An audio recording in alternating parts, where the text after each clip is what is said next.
Hello, and welcome back to a Tavern for another episode of Tavern Movie Night, which we've never had an episode of before. But I for once saw a movie the night it came out and when it's actually somewhat relevant. Nice. So I'm going to make a little video about it. This isn't really going to be on the normal upload schedule of every 2 weeks I've had going. This is just going to be kind of like off the cuff, so keep that in mind, please. I had the opportunity to see a Thor Love and Thunder like probably 18 hours after it came out, which is rare for me because I'm late to everything. For instance, I still haven't seen No Way Home and I just watched Batman last week. What the fuck? But since I'm on time for once, I'm here to talk a little bit about it. Obviously, if you haven't seen the movie yet, spoilers ahead. Click the fuck off now. Come on, D. You've been warned. Get out of here. Get. So the movie opens up on this dude in a desert, and I didn't watch any of the trailers, so I stayed relatively spoiler-free and had no idea who this dude was. I mean, like, I thought I was watching a commercial. And I mean, to be fair, the scene that it opened him with was super heartwarming, you know. He's walking through the desert, he prays, his daughter dies in his arms. He wakes up and walks into some like oasis thing where he finds the god he's been worshiping before his daughter dies, and he's like, My Lord, please! What is this all for? What is the meaning of life? To which the god looks at him and just basically says, fuck all, go fuck yourself. He also just happens to comment that he slayed some god slayer and for some reason had his body right there in his magic portal home in the middle of the oasis. Why he didn't just leave it on the battlefield, I'll never know unless he fought him inside his home, in which case, why did you do it? Either way. Point is, the sword calls to this dude, he picks it up, chops this dude's golden fucking head off, and then says his mission is to kill all gods. Credit roll, movie begin, blah blah blah. Then we cut to our lovable and always known Thor. Sitting atop, he's been fucking around with the Guardians of the Galaxy for who knows how long now. Basically, Thor is down bad. He's kind of become an incel on the low. He gave this big speech about how no one wants him and how love is dead for him and all this kind of shit. That's the ballpark at least. And I was just like, okay, down bad Thor, I get it. He meditates and waits for every battle. Cool guy alert. After receiving a bunch of distress signals along with the Guardians, specifically one from another friend of his on another planet that's saying she needs help, he decides to split ways with them and go out in his own awkward dad humor Thor way in the most social anxiety-inducing interaction with Starlord I think I've ever seen in my entire life. When he gets to his friend's planet, she warns him about the shitstorm that's about to unfold and how the Godslayer's coming to kill, and basically the biggest threat that is shown here is that the Godslayer killed a giant naked mole rat from Fallout.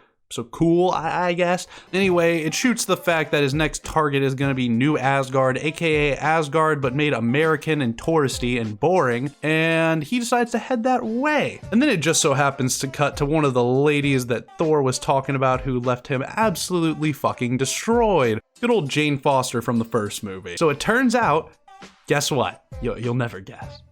Jane has cancer. She then goes to New Asgard and goes to the hammer and it does some weird rumbly-dumbly thing. Cut back and Thor's now in New Asgard. He just comes down right as Gorr's getting into town to attack everyone with shadow monsters because that's right, who needs a villain with an army when you can just have a sword that gives you monsters? It's here that the scene where everyone lost their collective shit on in the original trailer, which I know I said I didn't see the trailers earlier, but I did see that one. I mean, come on, I had to at least see what was going on when it first came out, where he reunites, he's all like, Jane? When he sees she's got Mjolnir. That you could. Anyway, they team up, beat the shit out of this guy, and he runs away.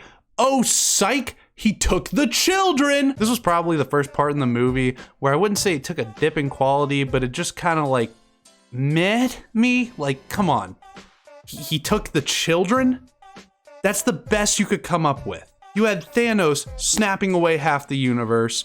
You had Ultron with his robot army. Whatever the fuck was going on in the original Avengers. Shit, I can't even remember that. I don't even know why I brought up Ultron. I barely remember that shit. Did I ever even see Ultron? Point is, it was just kind of a weak-ass fucking plot point for a Marvel movie. I mean, come on. He stole the kids? That's the most cliche villain thing I've ever heard.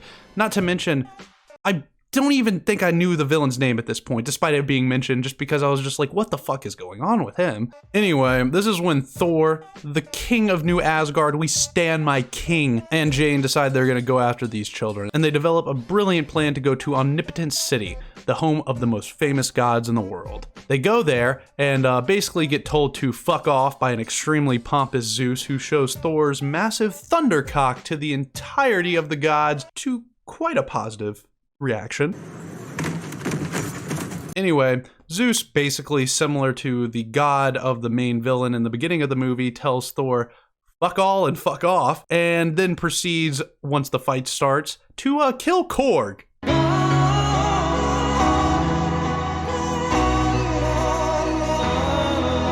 So Thor just picks up his thunderbolt and throws it at him right through the fucking chest, sends him falling off his pedestal, and that's that. Also, Korg's not dead, he's just a face now. This was another part where I was starting to get like, yo, what? Because like, I get it, man, the baby Groot thing was cool, it was cool, but I was like, is this gonna become a trend? I wouldn't particularly want to see that personally. But I'm gonna wait that. I'm gonna save that for later, because you'll see. You'll see. You'll see. It's also revealed here that to kill all the gods like the God Killer wants, he needs the Bifrost, aka access to Thor's weapon to do so. So kind of like just a little thrown in added fuck you stakes right there. So the group heads to the Shadow Realm to go get them kids back. Except one little part. They're falling into a massive trap. The guy who can control shadows beats him out in the Shadow Realm. Who would have thought? And then proceeds to take Stormbreaker, thus giving him the key he needs to kill all gods. Also, this is my bad, I should have mentioned, the thing the Bifrost is the key for is this thing called Eternity, which basically is like the center of the universe, and whoever reaches it first gets their wish granted. It's kind of important, but I forgot to do it. Anyway, Jane yeets their asses out of there and brings them right back to New Asgard. Without Stormbreaker though, so L. And this is where it's kind of revealed that Jane's L cancer is taking an L bad turn, so things are not looking great, and basically every time she picks up the hammer, it gets worse and worse, and she can heal less and less, which I don't know, she should have realized that. I get she's like, oh, it's just, I have to be Thor, but like, if the original reason she went to the hammer was to heal her cancer, you think she would have realized it wasn't really helping that much pretty quickly, and then been like, well, fuck, this isn't working. But that's beside the point. There would be no movie if that happened, so. But anyway, Thor convinces her to stay home while he goes back for the kids so they can live a happy life together, because if she picks up the hammer again, she's gonna die. Thor then goes to and finds the children, who are with Gorr at Eternity as he is about to open the gates with Stormbreaker. And to fight Gorr's endless horde of shadow monsters, he then tells the kids, hey, pick up some scraps, buckos, and gives them the power of Thor, or imbues their weapons with it or something.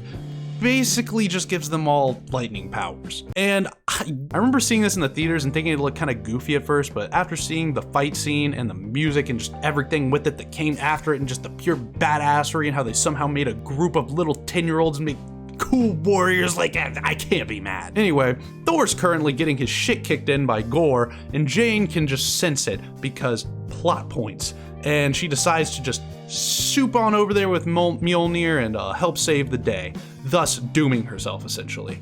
And she does just that, and then Thor and her have this long, drawn-out eye contact that basically is like, wow, you really fucking did that, huh? You're gonna die. And she's like, yeah, but you know I had to because I'm Thor. And that's just basically that, because that's how superhero movies work. But anyway, it's all for naught, despite defeating Gorr and destroying the Necro Sword, thus basically sentencing him to death. Eternity is already open, and Gorr makes his way inside. Once they get there, Thor basically admits defeat as this dude sits in front of the wish-granting god thing, and he's just like, what are you gonna do? And Thor's just like, well, man, you know, you've been looking for revenge and hate and all that, but what you really need is love. And Gorr looks at him all like, you're not even gonna like fight back a little? You're just gonna let me do this? And Thor just looks at him and says, no, you know, I think I'm gonna go spend my last moments with somebody I love.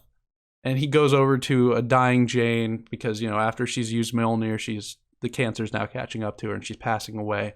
And that, to me at least, was just a really touching scene. I don't know. I really just enjoyed the scene. It was nice. I don't know how else to put it. I'm not great with words. Shit, man. But through this speech, Thor convinces Gorr that he doesn't necessarily have to wish to kill all gods. He could just wish to bring his daughter back to life. Gore realizes that all he really wanted all along was his daughter back, and that none of this was ever what he really sought out to begin with, as Jane dies of her illness while her and Thor are embracing and just having an emotional moment. The god allows Gore to have his daughter brought back to life. He gets just a few little bit last moments with her as he succumbs to the effects of the Necro Sword, thus leaving her orphaned in the universe. Another really touching scene where the daughter, despite all the shit that her dad's done, is just happy to see him one last time and sad to see him go. The children go back. Valkyrie and the rest of the group start training up the kids to be great warriors, and everyone lives happily ever after. I don't really get the point of this. Like, what happened to the love part of Love and Thunder? The love is dead. Jane's dead. What else could be the love? I mean, like, if you can't, what else would come from love other than marriage? Maybe perhaps they wouldn't. They already have given us the blessing of dad bod Thor. You don't think they'd give us? Holy fucking shit, they gave us Dad Thor. Yeah! While Thor Odinson's latest adventure wasn't necessarily his best, it was certainly a wild and fun ride to partake upon, led by screaming space goats all the way. 7 out of 10. And then they just had to go into the credit scene and cast Roy fucking Kent as Hercules, which is just a little golden sprinkle on top. He's here, he's there, he's everywhere, he's Roy fucking Kent. He's here, he's there, he's everywhere, he's Roy fucking Kent.